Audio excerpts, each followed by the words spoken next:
बहुत बड़ा इनकार कर दिया गया है बीसीसीआई की तरफ से पाकिस्तान की दी गई शर्तों के ऊपर।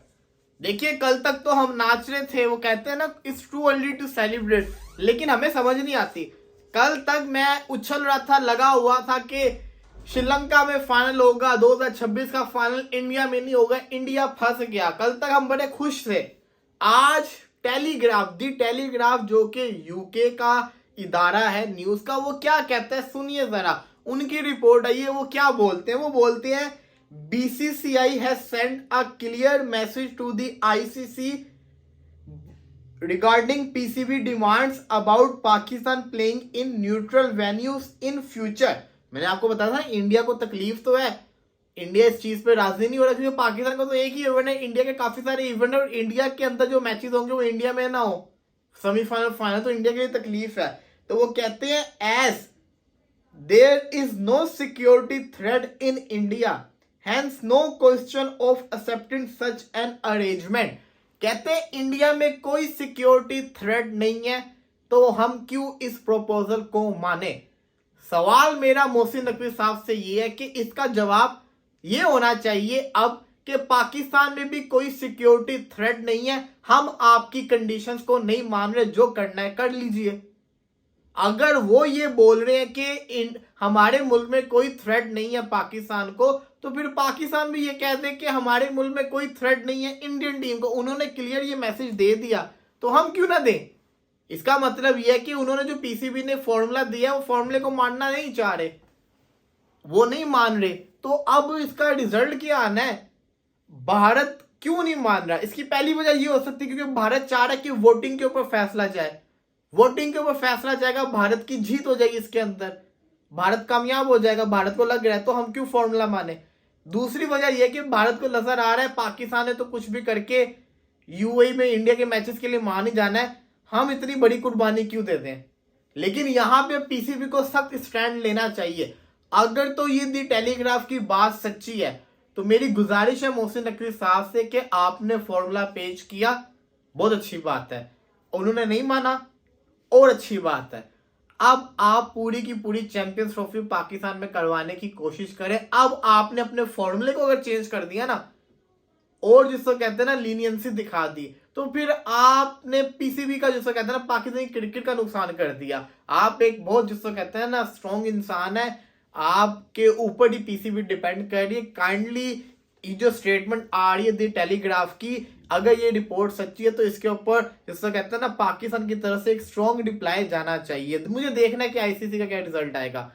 जुमेरात को सुनने में ऐसा ब्रॉडकास्टर की कॉन्फ्रेंस है, अब शेड्यूल आएगा या नहीं आएगा। एक बंदे ने बड़ी अच्छी बात लिखी हुई थी, फीफा सही है, फीफा 200+ कंट्रीज को एक साथ लेके चलता है, कभी कोई रोले शोले नहीं आते। ये आईसीसी है जिससे 12 मुल्क नहीं कंट्रोल हो रहे, ये कभी भी बड़ा इदारा नहीं बन सकती। अब देखो ना यहाँ पे हालात क्या आ गए।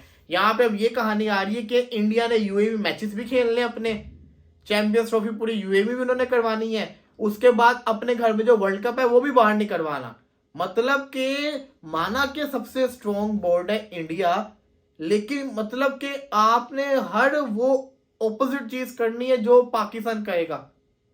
इनडायरेक्टली तो सिंपल सी बात है ना, पाकिस्तान क्रिकेट को तकलीफ पहुंचाने वाली बात नजर आ रही है। आप खुद देखो कि जब पाकिस्तान मान गया कि चैंपियंस ट्रॉफी चलो अब आप कहते हो कि हाइब्रिड मॉडल पे करवानी है, आपके मैचेस यूएई में हो गए, तो फिर हम लोग भी न्यूट्रल वेन्यू पे खेलेंगे।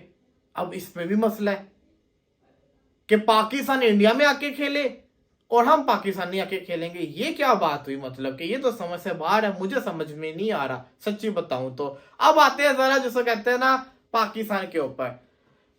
पाकिस्तान की टीम में 4 चेंजेस किए गए हैं तीसरे टी20 मैच में जो कल खेला जाएगा। साइम अयूब बाहर हो गए, इनकी जगह आए हैं साहिबजादा फरहान। इसी के साथ साथ इरफान खान नियाजी बाहर हो चुके हुए हैं, इनकी जगह आए हैं जी आपके जिसको कहते हैं ना कासिम अकरम। इसी के साथ साथ अराफत मिनहास टीम के अंदर आए हैं, अबरार अहमद बाहर हुए हैं और मोहम्मद हुसैन जो है ना वो टीम के अंदर आए हैं, हारिस रऊफ बाहर हुए। ये पाकिस्तान के 4 चेंजेस हैं। अब बात करते हैं पाकिस्तान के स्क्वाड की। पाकिस्तान ने फकर जमान को निकाला जिसने अफ्रीका के अगेंस्ट 190+ रन मारे थे। आप सोचिए जरा, इसको भी छोड़ दें, पाकिस्तान की डोमेस्टिक खेलने का क्या फायदा, मुझे एक चीज बता दीजिए आप लोग। कायदे आजम ट्रॉफी चल रही है, टेस्ट का फॉर्मेट है, जो उसका highest run getter Imamul Haq 635 run, उसका हाईएस्ट विकेट टेकर मूसा खान 38 विकेट, जिसने हर मैच के अंदर 5 रन लिए। वो बंदों को आपने सिलेक्ट नहीं किया, आपने टीम क्या बनाई है? जब आपकी डोमेस्टिक की परफॉर्मेंस को आप ऐसे इग्नोर करेंगे और टीम बनाएंगे तो ज्यादती होगी ना। अब मुझे उस मूसा खान लड़के पे तरस आ रहा है कि वो यंग लड़का है, उसने मेहनत की, उसने 38 विकेट ले ली, सबसे अच्छे उसके रिकॉर्ड्स बन गए, उसको सिलेक्ट नहीं किया गया, हालांकि वहां पे सीमिंग कंडीशन है। अब बास शुक्र है, बास को सिलेक्ट कर लिया। कुछ प्लेयर्स की जगह आपको, जिसको कहते हैं ना, इक्का दुक्का फास्ट बॉलर को निकाल के आपको मूसा खान को रखना चाहिए था और आपको इमामुल हक को लाजमी लेके जाना चाहिए था। वो प्लेयर इन फॉर्म में था। दूसरी सबसे बड़ी चीज, फकर जमान को तीनों फॉर्मेट में ना रखने की वजह, सलमान अली आगा के पिछले 6 ओडीआई मैचेस के अंदर क्या परफॉर्मेंस है, मुझे ये बता दीजिए। क्या परफॉर्मेंस है? कुछ भी नहीं है।